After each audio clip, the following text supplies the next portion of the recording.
A very good morning, Orchidians. How are you all doing today? So this is a vibrant morning and you're all awaited here. Do you know why you have assembled here? It's for the Youngestanis Conclave, and it's something great initiative. It's a great initiative by the TOS in recognizing innovative solutions around the world. And firstly, I would like to thank the distinguished principal and the distinguished director of TOS for having invited me here and giving me this privilege to address this vibrant gathering this morning in the presence of Mr. Bajaj, the stalwart of automobile industry, who rewrote the history of sports biking in India with his legendary Pulsar that has a global footprint. So I'm indeed very lucky to share this dais with him today. I'm also very blessed to be standing here in a school where Dr. Kalam, the epitome of wisdom and benevolence, had set his foot on 5 years ago. Today, I'll be sharing with you insights of how I invented a device to detect silent heart attacks from merely a small idea. So when I was 13, my grandfather succumbed to a silent heart attack. So when the disease hits so close to home, I knew I needed to learn more. So I went online to find answers for this. So using the internet, I found a variety of statistics on heart attacks, and what I had found shocked me. So can we have the next slide, please? So over 85% of all heart attacks go unnoticed just because they cannot be diagnosed due to the lack of absolute symptoms. When someone has less than 2% chances of survival, that means less than two people out of every 100 has a chance of survival. Can we have the next slide, please? So why are we so bad at detecting silent heart attacks? The reason: today's current modern medicine is a 60-year-old technique and it's non-proactive. But also, it's extremely expensive, costing roughly about rupees 5,000 for a TROP-T test and more than 1 lakh for a medical treatment post a heart attack, which is certainly not an option for low-income patients. In addition, a heart attack is a non-symptomatic disease. Your doctor would have to be ridiculously suspicious that you're prone to a heart attack to give you a blood test. And for example, when a patient is admitted to a hospital, for instance with a chest pain, doctors draw blood and test for a standard biomarker called troponin, which can indicate cardiac ischemia or oxygen deprivation in the cardiac muscle. However, a critical flaw in the blood test is that they are totally ineffective in the detection of silent heart attacks, which often occur with ambiguous symptoms, if any at all. In the case of diabetic patients, the associated nerve damage blocks out the chest pain that would otherwise prompt the patient to seek immediate medical attention. Because silent heart attacks are usually asymptomatic, patients don't have any complaints, and consequently, there's no reason to have this blood test.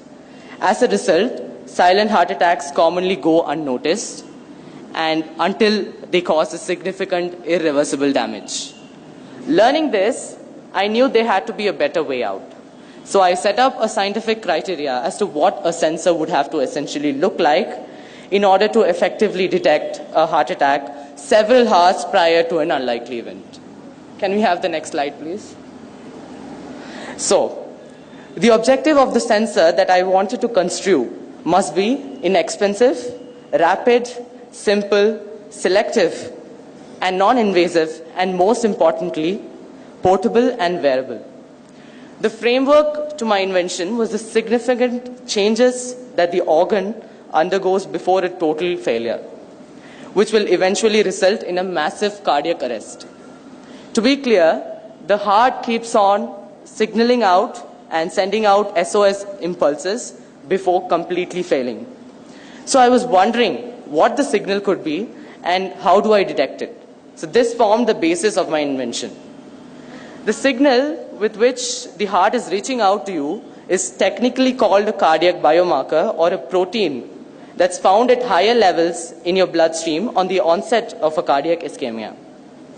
This sounds really straightforward, but it is anything but. So you see, you have all this healthy blood and liters of healthy blood, but you're looking for this tiny increase in this tiny amount of protein. So that's almost next to impossible. So then I came across an article on the internet that listed a database of over 8,000 different proteins that are found before a heart attack.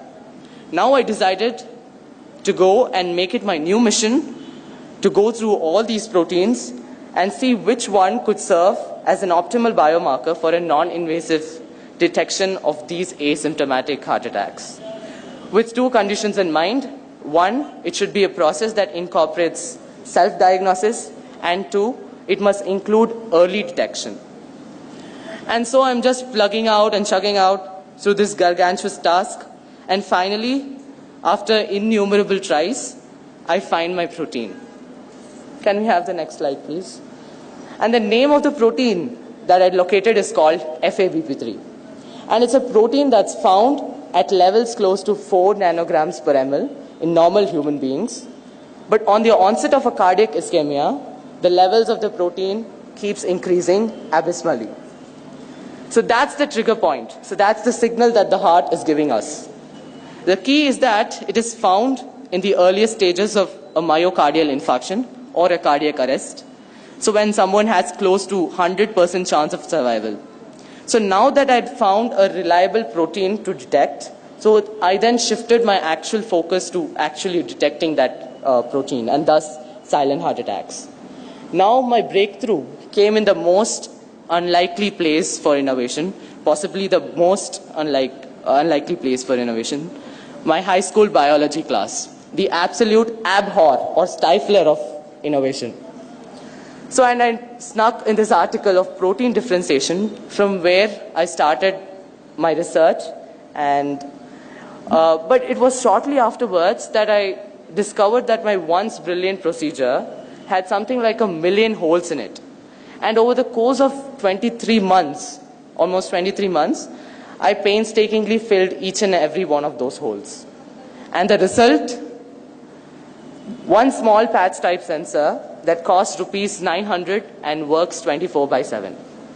Can we have the next slide, please? So this is the patch. This is the patch type sensor. So, and this makes it about 200 times faster, over 5 times less expensive, and 100 times more sensitive than the current standard of detection. So how does it work? So once the sensor band is worn around your wrist, a very small magnitude of positive charge is induced to detect and accumulate these proteins, these negatively charged FABP3 molecules. And it sounds very simple, isn't it? But it's probably not. The most crucial part is post-accumulation of these proteins. So where I developed a unique spectroscopical method to non-invasively detect these proteins without taking a blood test. So it's completely non-invasive. You need not take a blood test, and you'll find out whether you're going to get a heart attack or not. So that's the best part, and that's where the secret formula lies as well. So the device will hence indicate to the patient that his FABP3 levels are taking a steady rise, and he has to seek immediate medical attention. One of the best parts of the sensor, though, is that it has close to 100% accuracy and can detect the coming of silent heart attacks in the earliest stages, 6 hours prior to the event. So when someone has close to 100% chance of survival. The sensor could potentially lift the silent heart attack survival rates from a dismal 5.5% to close to 100%. And so hopefully one day, with the help of these devices, we can always have those loved ones with us. And now to give you a brief idea about the current status of development of this device, I have a global patent pending for this device in 6 countries, including India. After signing a MOU with AIIMS New Delhi and the Ministry of Health and Family Welfare, Government of India, for the commercial production of the device earlier this year. The device now proudly holds clinical validation from AIIMS New Delhi, Tokyo University of Science, Japan, and the Royal Society of Medicine, London. It is likely to surface out by the end of 2018 for use by the public.